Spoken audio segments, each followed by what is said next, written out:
That today, when I observe the emergencies of my life and strive for these urgencies, I am putting soul in my body.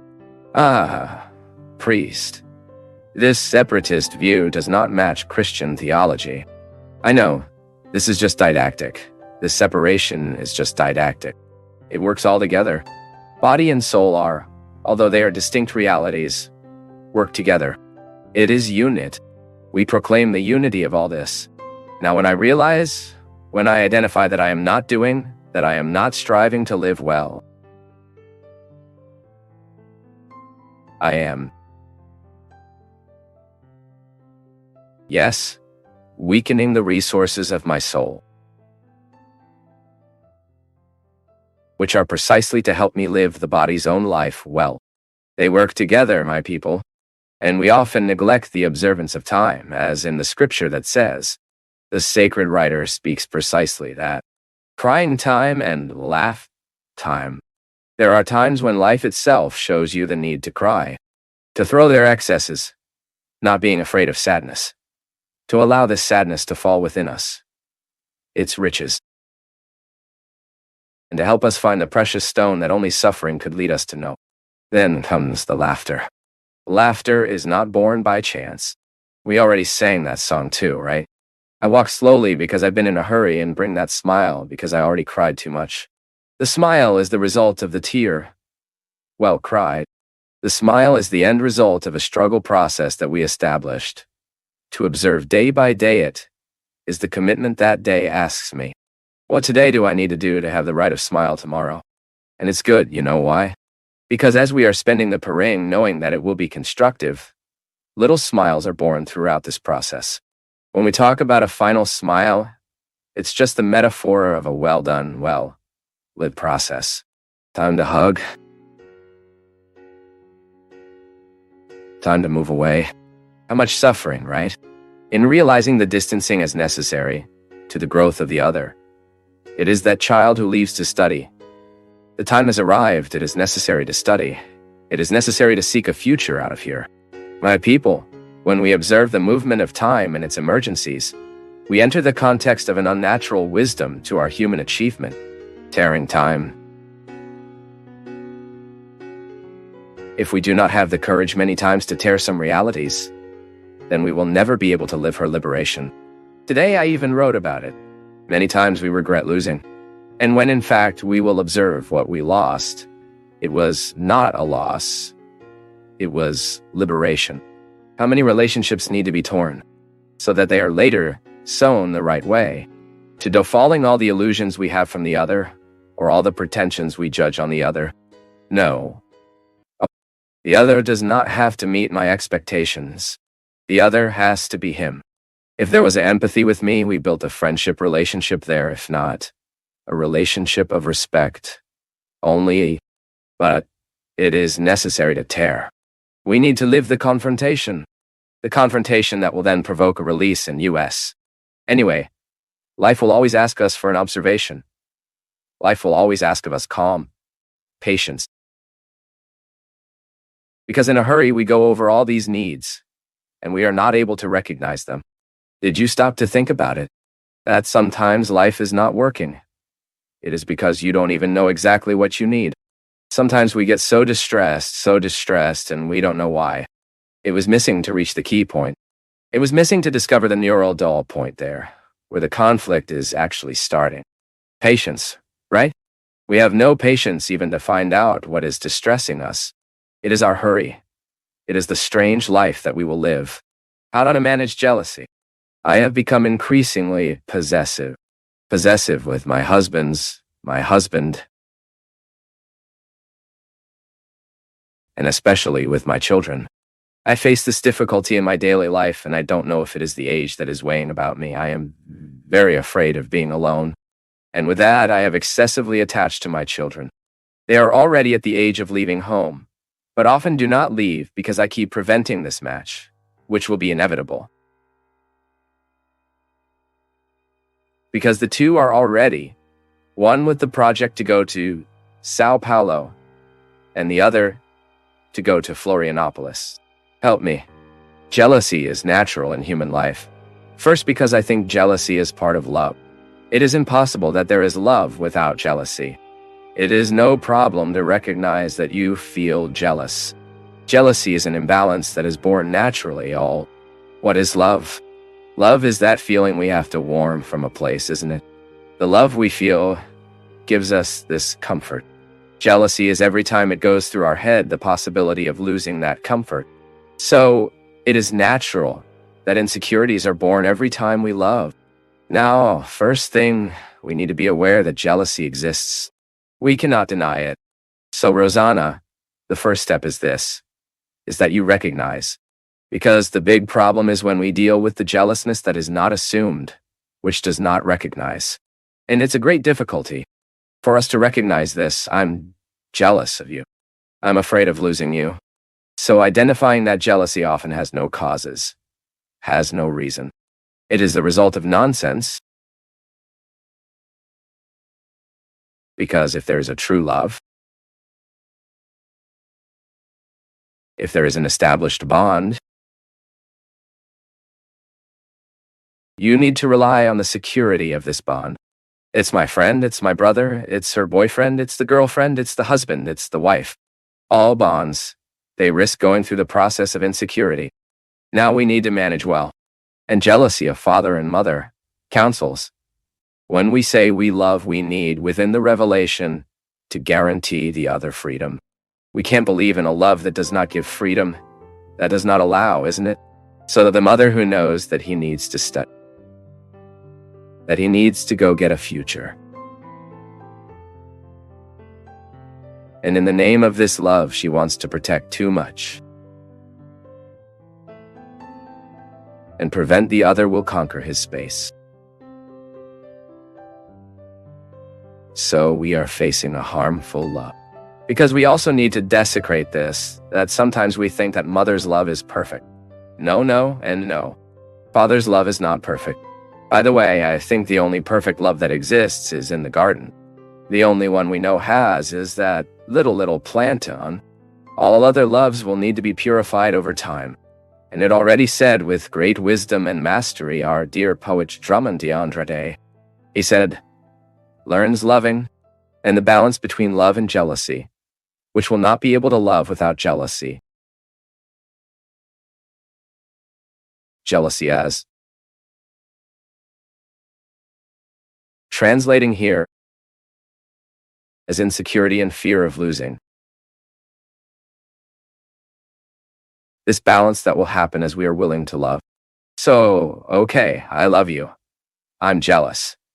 But I will adapt a balance so that my jealousy does not even harm our ability to love and have a bond. Because it is so bad for us to live with jealousy.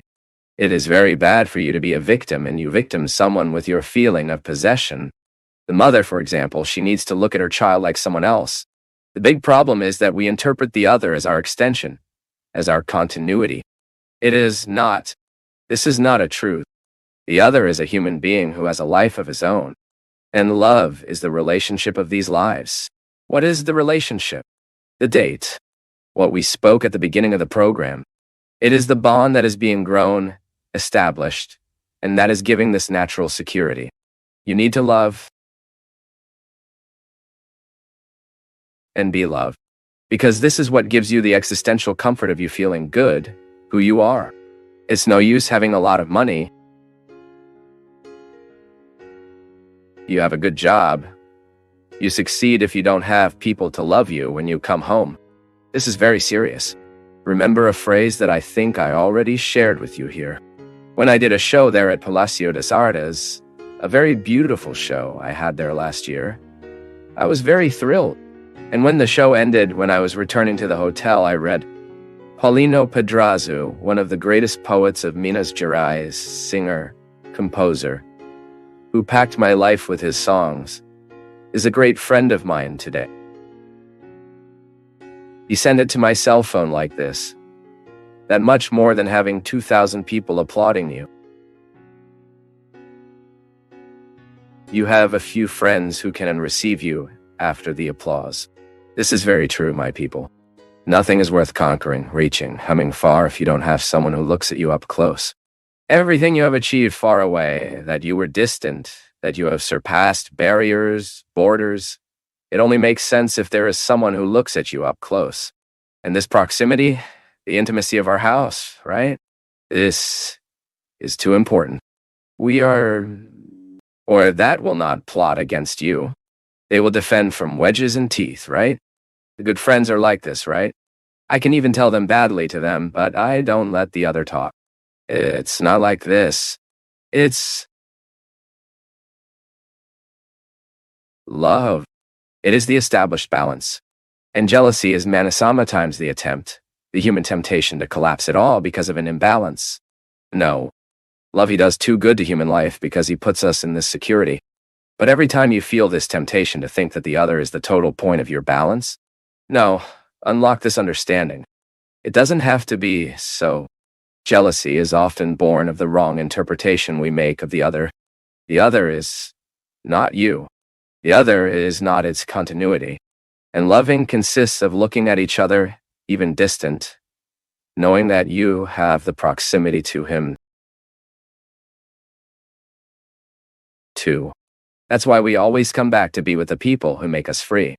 If you insist too much to be your friend, it's natural that you don't want to. Because love, friendship, only are born of natural processes, affinities that are happening. If there is too much insistence, there is no charm. And friendship is not so. I want to be your friend. I want to be your brother. Not so. Life, from time to time, gives that opportunity for the meeting. They really found it not wait for each other. And then things are born naturally. Jealousy is that attempt to chain the other. It is the attempt to make the other being its extension, to be its continuity, to prevent it from being who he is. My people, sometimes we have the sweet illusion that we want to be friends with the other. But in fact, we want to use it as our trophy. It's horrible that, but many people will get closer to you. It's not because they want to be your friend. No. It's because they want to have you in hand like you were a trophy. You're a friend of so and so. Silly that. The oldest bonds? So yesterday I argued this. I, for example, have many new bonds. Many people who entered my life.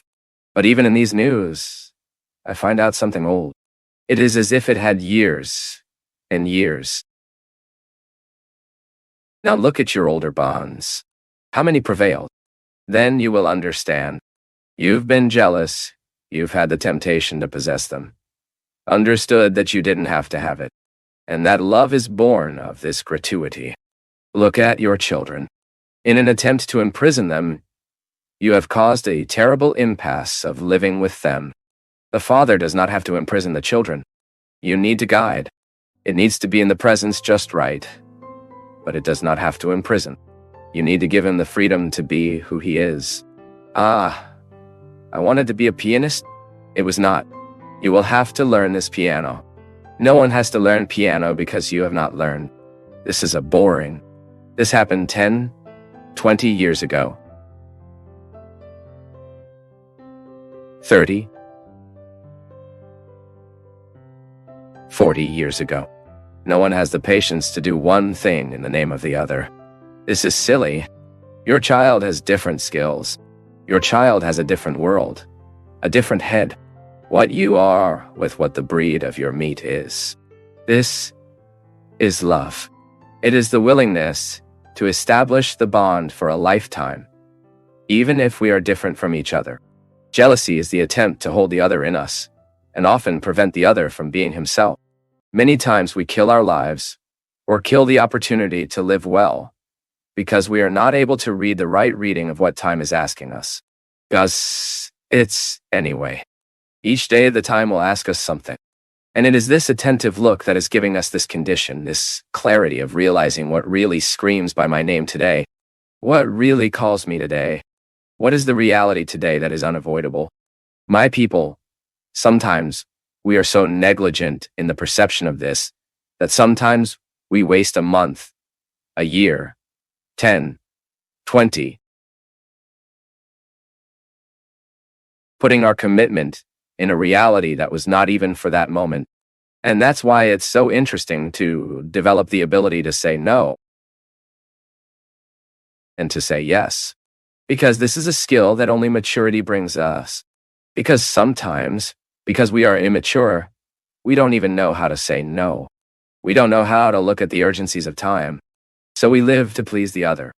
No. Before you please the other, you need to realize what life is asking for you. Because not always what you can do to please the other, is in line with what life is asking for you. Even if we grow up, we have to have the courage to cut many things. Sacred scripture says, time to kill. It all depends on the keen perception we need to have to look at the present moment and find out what really deserves our commitment. How many times have I worked in my life in the wrong place, in the wrong question, and then there is no way to be happy? There is no way I can find a contentment knowing that my commitment was not where I should have committed myself. There is no possibility that I feel fulfilled, to feel good about my choices. Because what will make me feel good is to look at the context of my choices and be comfortable with what was chosen. It is interesting because sometimes our way of living deprives us even of this perception. We are very strange to us. It's not strange to the other. No, it's strange to ourselves. Strange to ourselves. The body needs soul. Yes, I need to support my life. I need to mean my subject. I need to put soul in all that I am, even in the house where I live.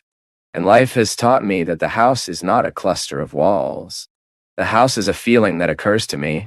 It's not just a material construction, no. When I enter those walls that I built with my work, there I identify the soul that supports me. It is a feeling that occurs to me. I'm sure we all experience this. When people open the door of the house when we come in, it is a good feeling that occurs to us. This is soul. This is when matter is full of meanings. This is when we start to assign a meaning that goes beyond the walls, furniture, the roof, the league, the garden, the entrance gate. It is a feeling that wakes us up. And it is interesting that the quality of our life depends. It is closely linked to our ability to deposit soul in things. I am not talking about this soul, the deepest meaning of our lives, the spiritual dimension that connects me with eternity. No, I'm talking about everything that lives and makes sense to matter, brings meaning to what is material. So we inadequately use the term soul. Realize that my objects are permeated by a meaning that goes beyond matter. As Rubem Alf said, there are things that are more than things. They are things that remind us. That is to become a sacramental. Just as I bring a souvenir of the trip, that is for me only a sacramental of something that was good, which was lived, that was experienced, that did me good. But now, in my opportunity to put soul in this body, in this unique opportunity that I have to live daily my life, and thus inflate air in all this, just as I perceive this other soul of things, my home when I arrive off, living well, bringing me the awareness of